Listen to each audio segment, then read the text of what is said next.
Media sosial diramaikan dengan rekaman memperlihatkan konvoi bala bantuan Rusia bergerak ke Kursk secara intens. Bantuan ini diharapkan dapat menghalau gerak maju militer Ukraina. Iring-iringan tersebut diantaranya BM-21 Kret MLRS, artileri, tank yang diangkut dengan truk dan kendaraan berat.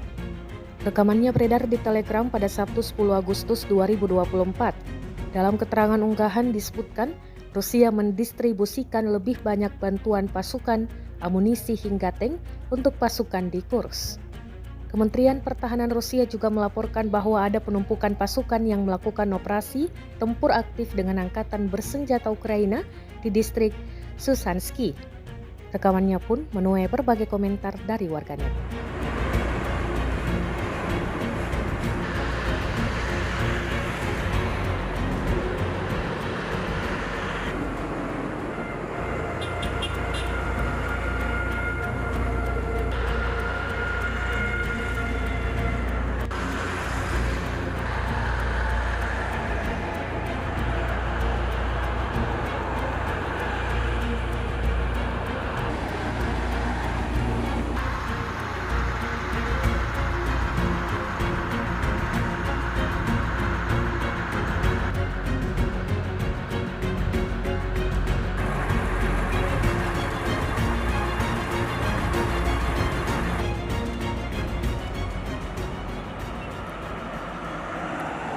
Download Tribun X sekarang, menghadirkan lokal menjadi Indonesia.